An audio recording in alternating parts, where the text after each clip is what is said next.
And welcome back to WCEG the Hollywood of the South on WCEG Network, WCEGTalkRadio.com. Yes. I am Wardell Richardson, your host, and we are back with Alishia J in the building. MUA, radio personality and entrepreneur, church girl, reality. What's happening? What's up? So y'all missed out on the first half of the show, which was a pretty good show. It was really good. We was talking to Miss Eva Bellamy about her upcoming stage play, The Holy Seduction, which in itself is a unique name for a play, but it's going to be, I think it's going to be a great play. Me too. I look forward to seeing it. Yep, it's going to be a dope play. Before we get started, I want to go into a little entertainment news. I want to give a shout out and congratulations to Cicely Tyson. Yes! For being inducted into the TV Hall of Fame. Yes, Miss Cicely. She has been in entertainment for over 80 years. And she's been playing the old woman for all those 80 years. Like, no, am I the only one who thinks that? Like, every movie. No, it's just that when you was born, she was at that. That is not true. That is not true. Yeah. If you look at her film, if you go to her IMDb. She was a little girl at one time. But she was still playing 85 and 25. I promise you. Watch. Somebody go pull it up. This woman, oh Lord, I can't. I'm not. Y'all know I love Auntie Cicely. Don't get it. She has been in this business for more than 80 years. This queen is still stacking up honors and awards. She was inducted on January 28th, and her list includes being the first black actor to star in her own TV series, the first black woman to win an Emmy Award as a lead actress, and the first black actress to receive an honorary Oscar award. Hey, so come on, this woman Black has history. acquired some amazing has. things throughout her 80 years in this business and still doing it strong. Yes, you know what's good about her? We've never heard nothing bad about this woman in 80 years. And she was married to, what's his face? The trumpet player. Yeah. You never heard nothing bad about Cicely Tyson. Cicely just been out here doing her thing, making things happen in this world. And, I can't... look, congratulations, Cicely Tyson, for your contribution to entertainment. Still walking, living. Absolutely. Talking. I love it. It's past time for you to be able to be inducted into the TV Hall of Fame. Past time. You should have been had an Oscar. I'm just saying. Been in there. Y'all. That's who need an Oscar. And then Mark Cherry's Hair Love receives a well-deserved Oscar nomination. This NFL player turned filmmaker was on a mission to highlight the relationship between black fathers and daughters in a short film. So I'm gonna tell you this: when I first saw this film, it's such a cute little film. did not know it's animated that I was watching what I was watching. I just happened to see, the reason why I'm saying this, I just happened to see. I'm like, oh, this is so nice. It was cute. It's so cute. It was so nice because it really showed this black man trying to figure out how to get his daughter's hair done, and she getting frustrated, like, real frustrated. What is going on? Like, I need my hair done. It's even more cute because the hair, like, literally is like fighting the dad. Yep. It's like, it's like really funny. It's so cute. Yep. And it reminds me of me. Yes, it does. Because I do my daughter's hair, and I got tired of asking people to do it, and so I went on YouTube and figured out how to do it, and I started doing her hair. And when I saw this, I said, oh man, I can relate to this whole thing, because I felt like her hair was fighting me the whole way, so y'all don't believe him. His daughter has real really nice hair. She got great hair. She's got beautiful hair. Let me rephrase that. Not nice hair. She has more manageable hair. It's like I'm learning how to do her hair, and it comes down to literally her back, her mid back is how long her hair is. So, and it's beautiful. I'm sitting here like trying to figure out how to get this thing done. I'm just like, man. And I'm like asking people, hey, can you do her hair? I'm getting ready to do this. Can you do this? And then people, some people, man, come on. I don't feel like I was, okay, I'm going to figure this out myself. So I bought 2 hair kits, one in the car and one I keep at home. So that if I'm in the car and something comes up, I can whip her head. I'm talking about how to figure this whole thing out. And y'all know what he's talking about. Every black girl in America, we had that little tub with the baubles and the barrettes. Right. And the comb and the brush, and you either had pink lotion or you had the white lotion. I knew I had some good stuff because people was asking me, hey, where you get that brush from? You know, I was like, hey, Walmart, where else? You know? You gotta do what you gotta do out in these streets. Hey, I figured out how to do her hair, and I was happy about it. I took pictures. I was like, hey, look what I did. You know, I was so happy about that thing. So, and he does a great job, guys. Hey, it took some practice because her hair was kind of lopsided and stuff for a little bit. But y'all remember that commercial, the Pepsi commercial with LL Cool J? he was like, oh, it's okay, baby. He done gave her a little Pepsi and kept it moving. But I am a perfectionist. I would take it all down and start all over again. The first time I did her hair, it took me every bit of 3 hours. But she sat there. She was driving me crazy, but she sat there for most of it. And I got it all crooked and stuff, took it down and started all over again. But that's just me being a father. I just love my daughter and I just like her to look cute. And so I took the time to learn how to do her hair. So when I saw this, it's called Hair Love. That's the name of the film. So when I saw this, it's an animated short film. Right. And he just got nominated for an Oscar. So, and he's an ex-NFL player, you know, turned filmmaker. And that was something that he wanted to show the relationship between black fathers and their daughters, which I think is a beautiful thing because black men get so much bad rep about being fathers. And so when I saw this, because I love my kids. Anybody who around me would tell you how much I love my kids. Love kids. And it's just something about your daughter. Like for a man, it's just something about that little girl. That little girl changes his whole life, you know. So with my daughter, it's just a whole different relationship. She's just a daddy's girl. She's stuck to my hip the whole time I have her, and she never gets off. So I love her to death. And you know, when I saw this, all I thought about was my daughter and how I had to learn how to do her hair.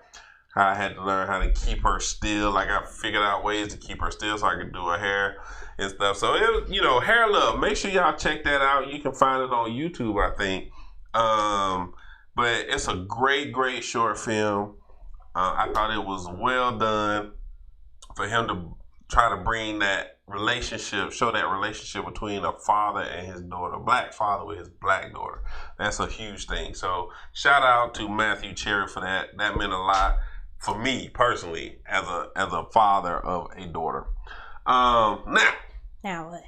Back to Alishia J. Yep. You know, Alishia, you was talking earlier because I wanted to get some more into your foundation that you got. Oh, okay. Because you was about to go deep into it, and I had to stop you. But you have a Penny be sliding you some stuff. I love Miss Penny. I do. She's hilarious. Yes, ma'am. So she do the same thing to me. Let's talk a little bit more about your nonprofit organization that you have. Because you got the shirt on. I do. Mind Your Own Uterus. Mind Your Own Uterus. Part of it. So the Motherhood Foundation. So I'll give y'all the backstory. Last year, or 2 years ago, I started having hot flashes. For those of you who don't know, I'm in my mid-30s. And so I thought it was quite odd that I was having hot flashes. And I'm not talking about like, hey, you know, it's just kind of hot in here. I'm like, wake up in the middle of the night sweats, like legit hot flash. And so that was 2018. I said, surely I cannot be going through menopause. I'm too young for this. Because literally that was the thought that went through my head. Right. And so I went to the doctor and they did several tests. So they did a test for your AMH, which tests the levels of basically the hormone that lets you know how many eggs are left in your reserve. So when you're born, when every woman is born, they're born with the amount of eggs that they're going to have for the rest of their lives. Really? Yeah. So we're born with all of our eggs. So we don't reproduce eggs. Eggs, you get the eggs you get, and that's it. Okay, so wait a minute. So you telling me, for people that listen, yes, when a woman is born, yes, She is born with the amount of eggs that she will have and carry with her for the rest of her life. Exactly. It won't be made, no more made, You or don't nothing make like that. anymore. That whatever's in you is in you. That's it. And so, of course, over time, those that reserve depletes for various reasons. Mainly because when you have your cycle, that's what happens. The egg is coming out, and all that stuff. I don't want to get into the technical because I'll probably mess something up. The other hormone is the FSH hormone, which they test to see where you are as far as your menopause, where you are in menopause. I believe the FSH level, if it's over 100, then you are in menopause. You're going through menopause. Menopause is basically when you stop having a cycle. That's it. So that means you have no more eggs. You're not capable of having children, and side effects to that are hot flashes. Sometimes you have memory loss. Sometimes it's a lot of stuff that goes on. Okay. Because it's a hormone, your hormones are going through changes. Your body is basically saying, okay, we're no longer going to be able to produce babies. Okay. So when the AMH level needs to be, I believe, above a 10 or above a 5. I can't remember the specifics. So when I got my test back, my FSH levels were above 100. It was like 110. And then my AMH level was 0.03. Which is less than 1%. And so, of course, I cried my eyes out. I bawled because I was like, literally, that was the moment where somebody was telling me, you cannot have kids. Right. And so, for me to hear that was like devastating because, I'm here, I'm 30. At the time, I was 34, 35. I desired to have kids. I desired to get married. And so, the third thought that ran through my head was like, what man is going to want to marry me? I've never been married. I don't have any kids. And if a man wants to marry me, if they want kids, I can't produce these kids for it, And so I was devastated. Of course, I'm on the phone crying with my parents and thank God for my village. My parents came over and my godmother came over, my best friend. We were on the phone. And at the time she was pregnant. With my godson. So I know that was so it was really hard emotionally to have to go through that. And so then my doctor was like, why don't you just go to a reproductive specialist? And I said, okay, let's go to the reproductive specialist. They gave me the referral, and I went to the reproductive specialist, and he was like, I'm gonna keep it straight. He was like, because in my mind I was like, okay, well, maybe we can try to find eggs to freeze, because at this point I'm still not married. I don't desire to be a single parent. That's just my desire. And so I'm like, well, let's see if we can freeze the eggs and let's see how many eggs we have. And so we are going through all of the steps and stuff. And let me explain something to you guys. Freezing your eggs is not cheap. I heard it wasn't. It is expensive. It's like, depending on where you go, it can be anywhere from $10,000 to $15,000 to freeze your eggs. Freeze the eggs. So that is the procedure so that includes the drugs that you take to basically wake up your follicles and tell them, hey, get these eggs so we can come and extract them. Then that includes the surgery. That does not include the actual freezing of the eggs. That's just to get the egg. Prepare to freeze and to store. So storage is an additional cost. And again, this all depends on where you go. Like, every clinic may be different, and every woman is different as well. And so I don't know if anybody watches Being Mary Jane with Gabrielle Union. Okay. She did a show where they actually showed kind of how the procedure happens. So basically, you go in. Before they do that, doctor sat me down and was telling me, like, basically statistics of what my outcome is basically going to be. And then he was like, yo, you have these other options. You can get a donor eggs. You can get embryos that are already created and have those implanted in you later, and all these other stuff. And not only that, I have fibroids. So I would have to additionally have surgery to have the fibroids removed. So we're not even talking about just freezing the eggs, we gotta have surgery, get the fibroids moved. Which is in a lot of black women. Yes, I read up. high percentage of black women have fibroids. A lot of this can be prevented with your diet, ladies. It's what we eat. It's a lot of what we eat. But anyway, so we'll get back to that. So doctor was like, da-da-da-da. And I was like, no, I had been praying. I was like, you know what? I've been in my prayer room. I've been going in. The Lord told me I'm gonna have a child. So we're gonna go forth with the egg freezing. Now, mind you, the Lord did not tell me that the egg freezing was what was gonna make me have the children. I was just like, I know I'm gonna have a child. So I'm like, I don't know, because I'm like, with my level being 0.03, I was like, there's no way that I'm gonna be able to, you know, reproduce any more eggs. So I'm like, might as well try to do it now. So,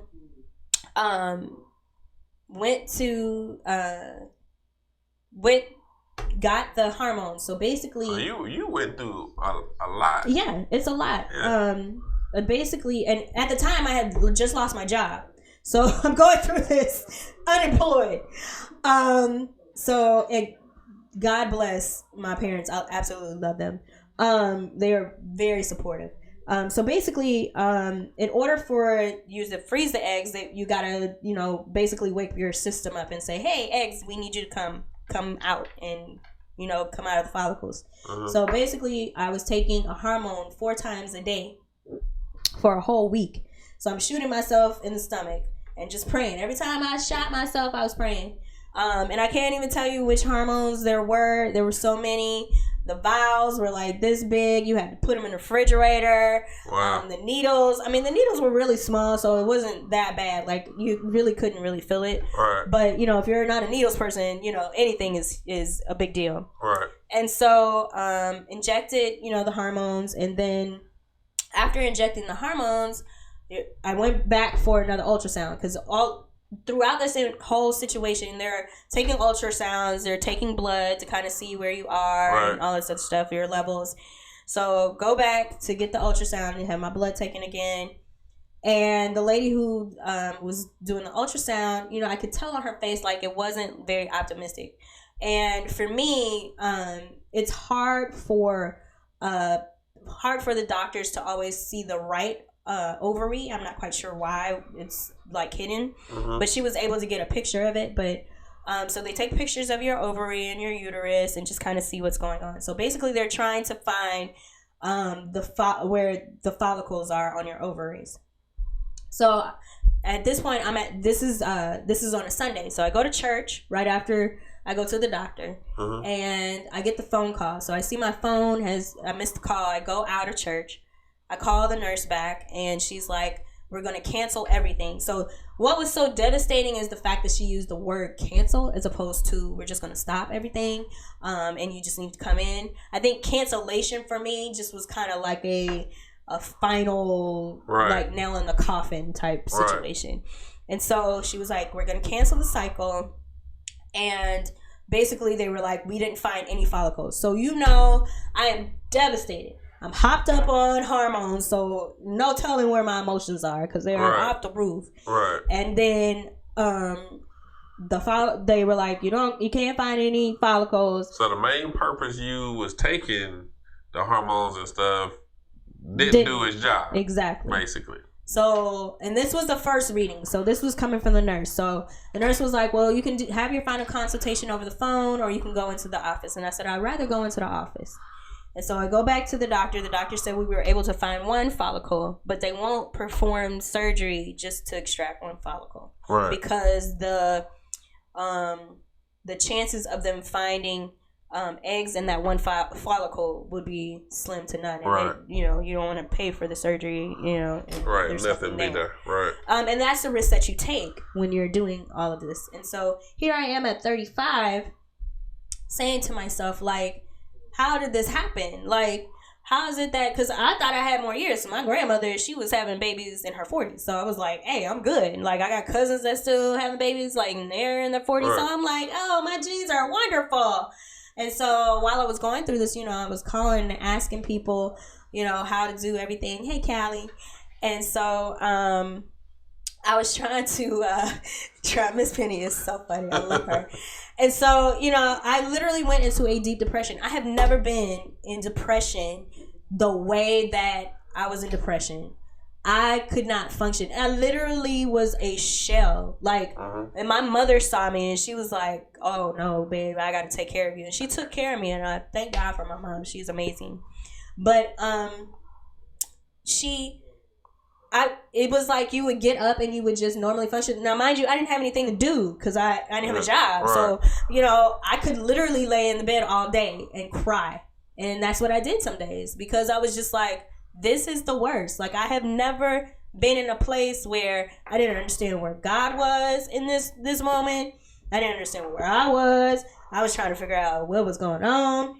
And it was just like a whole bunch going on. Excuse me.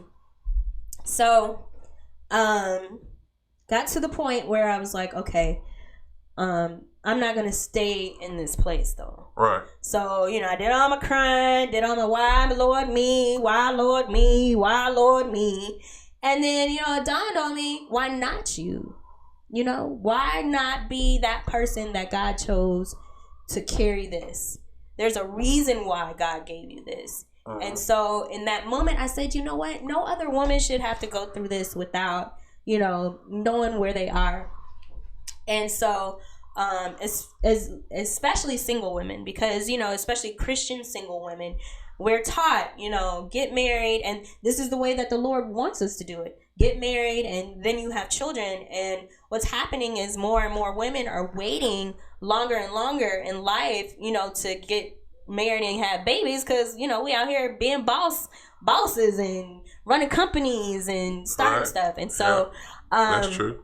And so when I had my show Mother's Day last year, I talked about my story on Church Girl Reality, and then one of the panelists was like, yeah, we need people to stop stop saying things to women that are so insensitive that they may not know is insensitive. And so that's how Your Own Uterus campaign came about. What kind of things could a person say? So when are you having kids? Like, that's a basic question, but for a woman who's going through infertility, who's been diagnosed with infertility, but if they don't know, people don't know. And so that's why it's like, it's just easier to just not say anything. Just don't even ask. So is it more... so you're saying for people to just not even just don't ask because you honestly don't know. And like when I started getting that question, like even when people ask me, do you have kids? I know that they mean it like so innocently, but like 5 minutes later I could be busting out crying in my car because it just hits you. Like you just sometimes, like some days I'm like, hey, I'm good, and then some days I'm like, man, I really want to have a baby, and it's like, and I have faith in God, and I believe what God says. Babies are hard work. I know, and I heard the hard work. I get it. I babysat a 1 and a 2-year-old, so I get it. But, so you just never know. Another thing is, you can have my kids, and it's like, you have a blessing. I understand kids are not like, flowers and sunshine every day. But for you to like want to dispose of your child so quickly is just, hurtful. I think some people say that, but they don't really mean it like some that. People actually do. To just give their kids away? Yes, some people do. Well, some people I'm not surprised. I've seen so many crazy things. I'm not surprised. My thing is this. So you having this, you're going through this whole thing, and you're saying that what people are saying to you, if they mention, so technically nobody can mention anything about kids? No, what I'm saying is be more aware. But they can't be aware if they don't know. Yes, you can. How? You can. That's why it's Mind Your Own Uterus campaign. That's why we're out here. We're trying to educate y'all on what not to say and what to say. By the way, these t-shirts are on sale, $25. Just so y'all know, $25. Hit me up, DM me. Lord have mercy. DM me, y'all.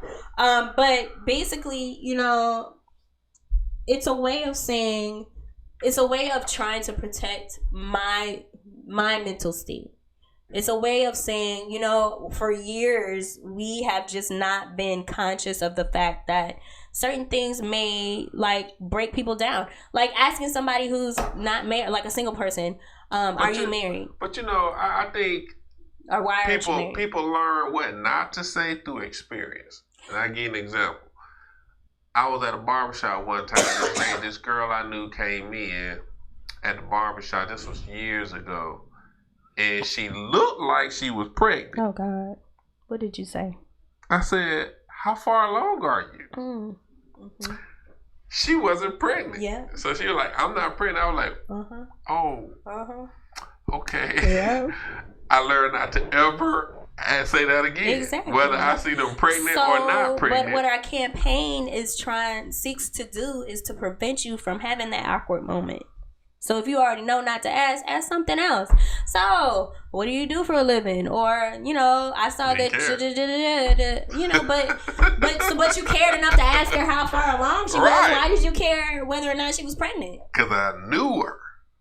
See, that's the thing. When people know you, they feel comfortable with you, so they feel like if they ask certain questions, it's not going to be a big deal because they know you. They're familiar with you. But it still was awkward when she was like, I'm not pregnant. Yeah, it was very awkward for me too. See? Very awkward. So, but that's what I'm saying. Like, it's a very awkward moment for me when I have to ask, when I have to answer, oh, are you married? Are you having kids? Oh, no, I don't have kids. Because I really want to explain to them why I don't have kids, but I don't want to also, like, kill their whole vibe. Because if I sit there and I'm like, I don't have kids because XYZ. Well, I don't believe you have to explain to people. See, I feel like your personal business is your personal business. Yes, I don't have to explain because they not going to ask the questions no more because the campaign, Mind Your Own Uterus, is going to make sure they don't ask. You know what's going to happen? I'm going to tell you what that's going to do what it'll do for me. Once I see Mind Your Own Uterus, I'm going to be like, so why Mind Your Own Uterus? And then you're going to have to explain the same thing I would have asked you. That's the whole point. I still would want to know. No, because it's coming from a different perspective. Because then it doesn't make it awkward.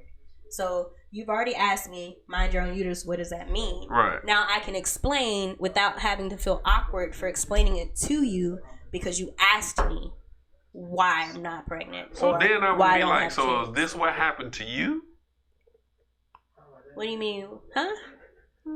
Since you telling me, since you explaining everything to me, then I'm like, like, it's my personal story. Yeah, I could be like, yeah, this is what happened to me. Okay, and so then it's like, so I'm like, okay, so okay. So I get you. That's where the Mind Your Own Uterus campaign came from. It came out of my pain. Okay. I want to tell people because I want people to understand that I'm a believer in God and I love God and I know God's faithfulness, but this was a struggle for me in my faith. Because ever since I was 6 years old, that's all I wanted was a husband and some children. And so even as I'm like living my life, I understand why my path has been different because I know God has purpose for me. And he even spoke it to me himself. He was like, I have need of you. And there's, and I was like, okay, that's cool. But it was still hard for me to grasp that life that God had for me because I had already married the life that I had created in my mind. Does that make sense? Kind of, sort of. Okay, so I had to divorce the life that I created in order to accept the life that God had for me. Gotcha. So now, because you're able to sit here and talk about it without getting emotional about it, so you've been able to work through healing took some time. It took and it's still there's still days. I still have my moments. Let me explain that. I still have my moments, but I know where my help comes from. So I'll have my moment and I'll say, God, I'm having a moment. Like this is exactly what I would say. God, I'm having a moment, but I know that you are faithful. I know what your word said, and I know that you gave me purpose in this. And then we go from there. Okay. So is there any possibility of anything changing by diet or anything like that? I have made personally made changes to my diet. Because for one, I feel better. Plus, it helps decrease the size of the fibroids. Right. So your diet is a very key. Your diet does contribute to how your fibroids function. I don't know all the details because I don't want to tell you wrong, but I know that if you eat more vegetables, make sure you stay good on your vegetables, that it will help decrease the size of the fibroids. And I think I saw that on Dr. Oz, by the way, so he's legit. But anyway, for me, and every woman who goes through infertility or diagnosis of infertility or having issues getting pregnant or staying pregnant, every story is different. There is no story the same. Right. And so for me, I'm changing my diet so that my body can be ready for, or at its healthiest for when that happens. Does that make sense? Okay, so I don't know scientifically if that's what's going to help, but that's what I feel is going to help. Okay. So the doctors say that basically they're saying that you just can't have kids. Is that what they're saying? Or is there any possibility that you can have kids naturally?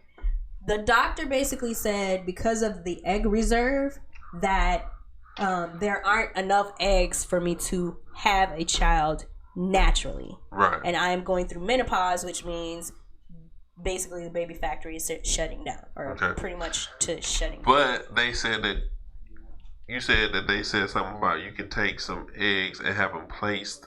Yes. So other options are you can do egg donor. So basically, you know how they have sperm donors. Women also give their eggs and put them in a bank, and you can go get the eggs and have them implanted in you.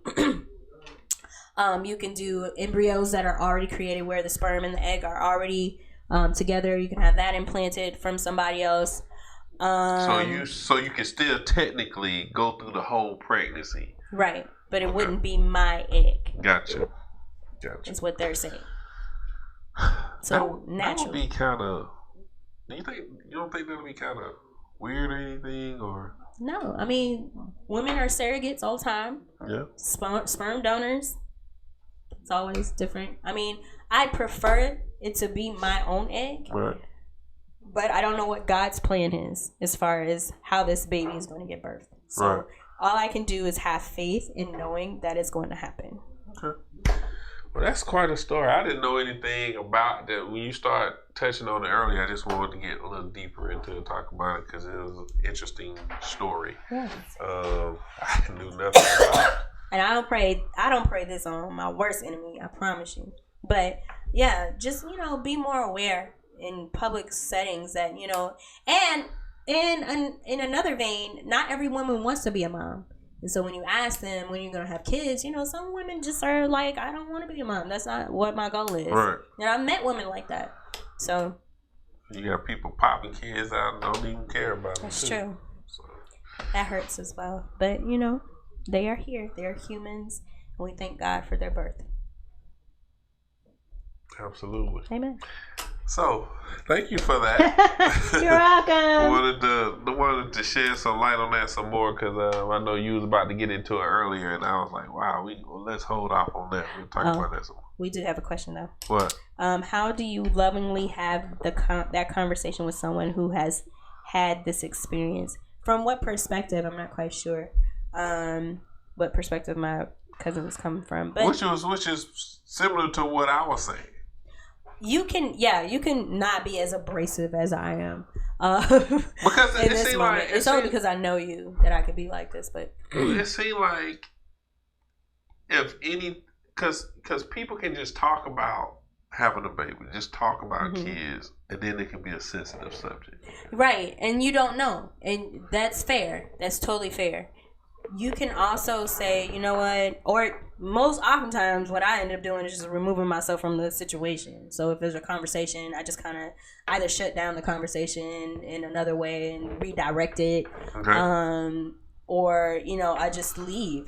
There are times where, I won't go to a baby shower or I won't go to certain things because I don't know how I'm going to react in that moment. And of course, that's not healthy because I can't avoid it forever, right? For me, there is a way that you can say, okay, I don't have children, and this is what is going on with me. Or, I don't have children, can I tell you a story? Or, I don't have children, do you have time to listen to something that's going on with me? If you want to share that. You don't have to share it, so. Okay. You can or change the narrative and just say, I don't really want to talk about that. Okay. Well, thanks for sharing that. That's a very personal situation that it is that you had to talk. The whole world. No. Huh? I mean, it's a serious situation. I mean, I don't. As a man, we don't know how to deal with things like that until someone and it affects men us. too. Oh yeah. Because if a man wants to have kids and he wants to marry someone who can have kids with him, then that's a problem for him. But not just from a female's perspective. It affects men from a men's perspective.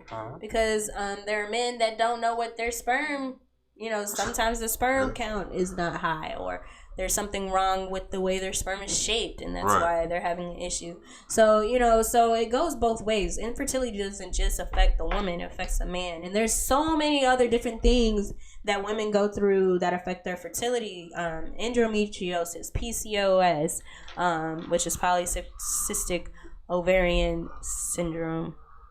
Lots and lots of other things that go on in a woman's body. And again, infertility affects, not just being able to get pregnant, but stay pregnant. That's a struggle for couples as well. So it's a whole lot of factors that, go on.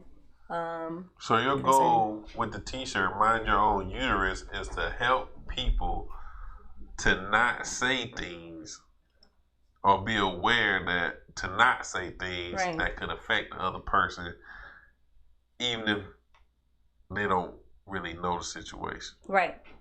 So I'm just trying to bring awareness. So the more people who are aware, the less we run into this problem, right? Where a woman or a man, even a man, because you could be, hee hee ha ha, chopping it up, and your wife has gone through 5 stages of IVF, and you're just as emotionally drained as she is. You know what I'm saying? Like, you want this child, and you want this child for her because it's important for her and it's important to you, and you're going through it. So I don't want the woman. I don't want people to think that men don't feel that. When I was married, the one time that I was married, that's when I learned about fibroids, because I didn't know what fibroids were. And literally, I remember going to the doctor. The doctor told my ex-wife, basically, he said the scientific stuff. Then he said, well, basically, your uterus is like a bag of marbles. Yeah, that's exactly what he said. Yeah. And she had this one fibroid that was poking her in the back that was about the size of a banana. And I'm sitting there like, what? I'm looking at the screen because I'm like, can't believe it. Like, what in the world is all this? So I think she had an immunization to cut them all out, and then they came back. So at one point, it got so bad that they had to do just an emergency hysterectomy and just take the whole uterus out. And she broke down that day, and I was sitting there like, wow, like that's when I realized how serious the whole thing is. Because as men, we don't know everything you women go through. Y'all go through a lot. So we don't know everything you go through. So it was a learning experience for me. I learned a lot about fibroids at that time. But now you're telling me about something totally different. It's like totally different. I mean, it kind of all works together a little bit. But wow. Because I did not know that. I had no clue that women can have an early menopause. Well, technically, so in society standards, it's early. But according to what our body has it's on time. It's on time. That's the way. And when I went to my doctor, what's so crazy is he said he had someone who was 17 years old that was going through this. 17. Really? Can you imagine being 17 and going through this? He said he had a person in his office that he had to literally take the hormones and try to stop. Had to take hormones to get her to produce breasts because her hormone levels were so off because she was going through menopause. Wow. So she wasn't developing. She wasn't developing. So, and to me, I'm like, it has to do something with the environment. It has to do something with what we're eating. I stopped eating chicken a long time ago. Well, a lot of the food we eat has hormones in it. Mm-hmm. I think we're the only people that drink milk from another animal because all animals drink milk from their species. Their species, yeah. And that's why I stopped drinking milk a long time ago when I learned that. Because I thought, that makes sense. Why are we drinking cow's milk? I mean, technically we could drink breast milk, but I don't know what woman is going to like produce that. I mean, that'd be interesting. Somebody, try to capitalize on that. I don't know. I don't know. People might feel like that's like super weird, right? To be drinking some other. But it's better to drink your own species type of milk than to drink a cow's milk. And it makes sense. It's and everything we eat is injected with chemicals. Yep. That can affect preservatives. That can affect our growth. That can affect all types of things that go on with it. So, I've read on a lot about that, and that's why it's important to. A lot of people have gardens and grow their own foods. People are going back to farming, and I think that's like so smart. Yes. Not only that, stuff in the air. Certain areas of the Georgia, they were saying like Swanee or another area. They were saying, some of the stuff that's coming from the factories, I can't remember, may have caused cancer in those areas. I was reading an article. Yeah, cancer is so many things that can cause cancer. So many things, and that's something that people need to really pay attention to because you should constantly read up on what causes cancer because they find something new all the time. I read, not to scare y'all, but they find something new all the time that causes cancer. But I was reading this story about this Amish family. It was in this magazine I just happened to pick up one day, and I was just going through it, and the whole family looked great. Mm-hmm. They grew their own vegetables, their own food on their farm. They ate everything straight natural. No chemicals, no nothing. When I tell you their skin was perfect, I believe all. Their bodies had no fat, none of them. I believe all of it. And I'm talking about they had the nicest looking bodies and everything. I said, wow. And they only ate what they grew. So they stuck with vegetables, grains. They made bread from the grains and stuff. The mother did. Mm-hmm. Everything was made off the farm. They did not get. And when I tell you they was the healthiest people I was sitting there looking, I'm like, really? Very healthy people. And that's when I started realizing that it's really important to pay attention to what you eat. Yeah. I mean, we really don't know what we're eating when we go to a restaurant. And if y'all think about it, y'all, Super Bowl Sunday, how many chicken wings are eaten on Super Bowl? Where are all these chickens coming from on Super Bowl Sunday? I want to know. Because it's like billions of chickens that got to die for 2 wings. Remember, chickens only got 2 wings. Where are they coming from? And they grow, and they inject them chickens to get them to grow faster and fatter. To have them meatier and yeah. For all we know, they growing chickens with 16 wings. I mean, I'm just saying, you don't know. Like, out in these streets, like, I'm being so serious. You laughing, but I'm being so serious. Because you were funny. But at the same time, you're right. That what we need to pay attention to what's being injected in foods is the cause of cancer. It's the cause of a lot of diseases that people create. Because we create diseases off of stuff that we eat and what's injected in foods. I'm very sensitive. I'm allergic to everything. Yes, you are. Everything. My sister picks on me all the time. She called me Bubble Boy because I need to live in the bubble. Like, she literally say that. Yeah, I'm this is allergic ridiculous. to everything. And I work outside. I went to an allergist, and the allergist said, "What do you do again?" I said, "I work outside." He said, "Are you serious?" I said, "Yeah." I said, "Why?" He said, "Man, you're allergic to everything outside." You're allergic. He said, "You're allergic to the air." And I said, "What?" How is one allergic to the air? He was just making a joke then, but basically, I'm allergic to grass. I'm allergic to the dust. I'm allergic to the pollen. Everything. I'm allergic to everything. And he said, "It's amazing that you go throughout your day every day working outside." Like, and after I did some more research, I realized, because I never feel like I'm at 100%, and that's probably because I work outside. Mm-hmm. You know, so I'm always at a place where I'm always tired. I'm always going through whatever I'm going through. I'm always feel sick. My nose is always stuffy, all kinds of things. And I know it's because I'm just inhaling this area that I'm working in. Do you wear a mask when you work? I could, because we have them. It's just uncomfortable to wear them, but I need to start. That is a very, very good thing. I need to start, wearing a mask. And I think I may start wearing a mask real soon. But we're going to get right. I appreciate you, Alishia, for talking about your situation. Oh, thanks for asking. I wasn't expecting that, but thank you. I think it's something that, because you was about to mention it earlier, and I thought that was a very interesting topic. But I want to remind everybody about some things that's going on. We get ready to wrap up the show. Oh, wait. One quick question. How do we comfort and support them so that they do not feel alone? Or I should just be there for them. I mean, that's the only thing you can do. Is just be there for whoever your family member is, your friend. Check on them periodically and just, let them know, encourage them, affirm them.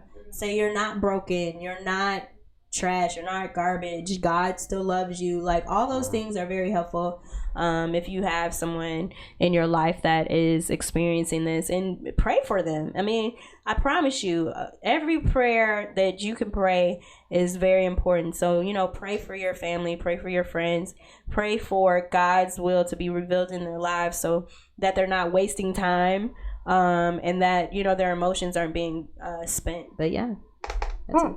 All right, then. Before I'm gonna get back to you real quick, I want to remind everybody about the ITEE's Annual Youth Excellence Awards, April 19th. Formal attire at the Porter Sanford Performing Arts Center, 3181 Rainbow Drive, Decatur, Georgia. Red carpet from 3 to 4 p.m. I'm telling you, people, please go and get the tickets. Go. It's at the eventbrite.com/ITEE's Annual Youth Excellence Awards 2020. It is a great award show. And if you have children, go ahead and submit them, because next year we'll be doing the same thing.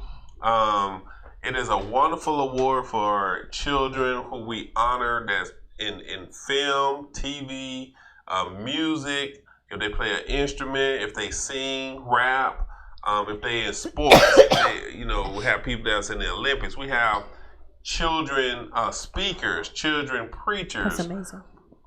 Kids, we have children business owners who are millionaires, who have $1 million businesses. Children. Come on, y'all. So we honor those children, and it's a way for us to say, hey, we appreciate you. You're not in the streets. You're not doing the wrong thing. You focus on something that's positive, and you're doing good with it. And a lot of kids need to, take heed to that and follow in your footsteps, because there's a lot of kids out here. And I have to say this, parents, pay attention to your children.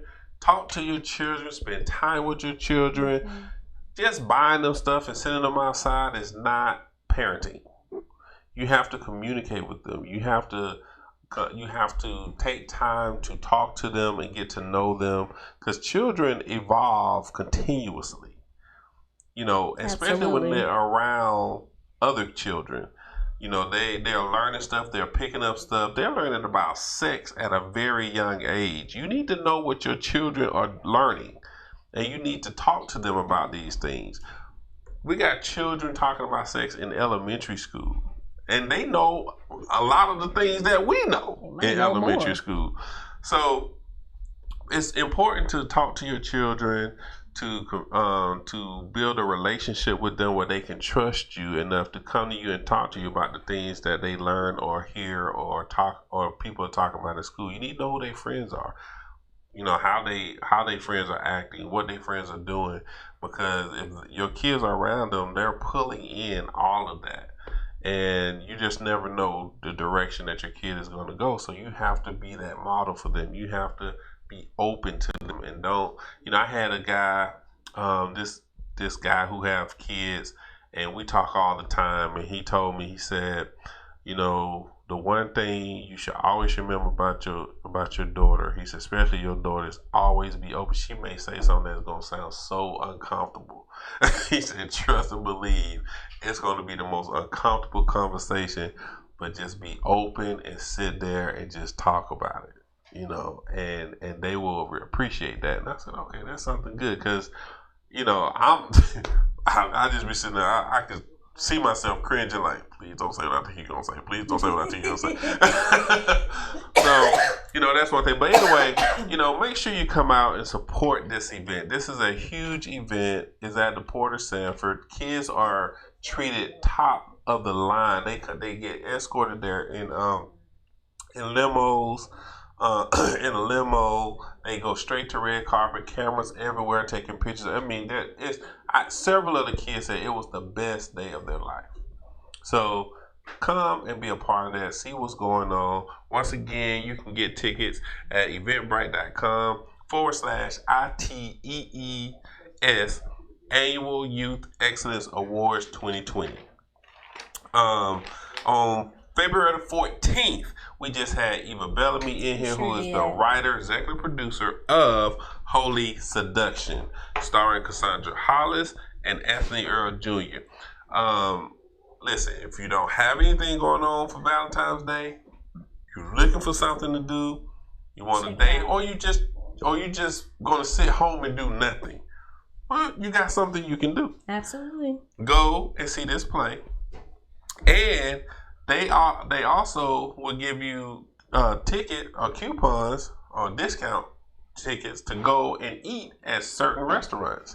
I look like you said, the Didnt world of restaurants, which is Olive Garden and Red Lobster and places like that. So they're giving away discounts, so you can go eat and then go. You can go see the play, then go and get something to eat right after the play. Beautiful night. Either by yourself or with a couple. That's good. The play starts, I think, at 7:00. Okay. So it's at the Porter Sanford. So please go and support them. I've known Eva for years. She's a great person, and I know several of the people in the cast. They're great people.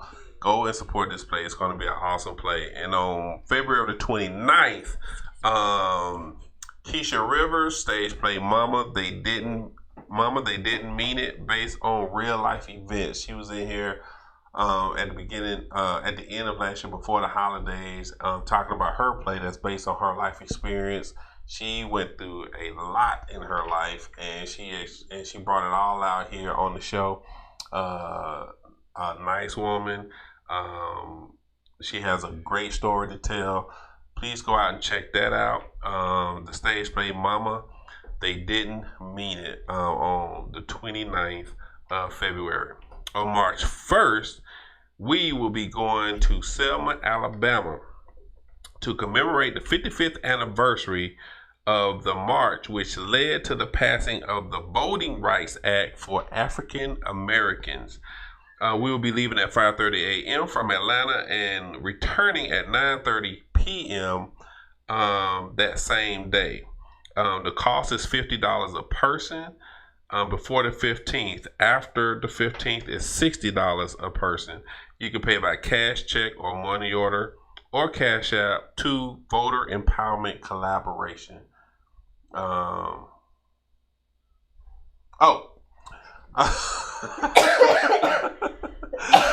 Ben is like, wrap it up, boo. No, she was telling me. Okay, so one more thing that I didn't mention earlier.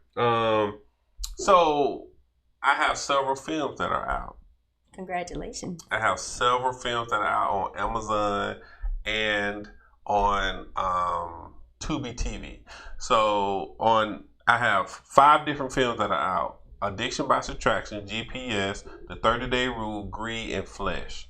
All of them are on Amazon. So if you just one day wanna look me up, want to see some of the stuff that I've done, I'm an actor, producer, director. I produced 3 of the 5, as well as starred in all of them. Go and check out. Go to if you have Amazon, you can go and watch it for free. If you're paying for Amazon Prime, you can actually watch the movies for free. If you don't have Amazon Prime, you can rent the movies or buy the movie DVD. It's all of them are great films. I enjoy shooting all of them. The latest one is GPS by Carla Saunders. I've been promoting that on my social media all day today. And she is the queen of horror. So we did a film called GPS. And then to give you a narrative about it, just imagine your GPS taking you to your end. That's basically what GPS is about. So it's a different character of myself because I play like this hardcore thug who turns into a girl by the end of the film. And when I say girl, like I really get scared to death, not actually a girl. So I just want to say that, make that clear because we are in Atlanta. Clarifying that because I was real concerned. But you know, I get scared as everything by the end of the film, and it's a great project. I love doing it. Carla is amazing. I did another project with her that I was promoting the past couple weeks ago called Dementia Alone. People ask me about that project. I think she's going to make that into a feature at some point.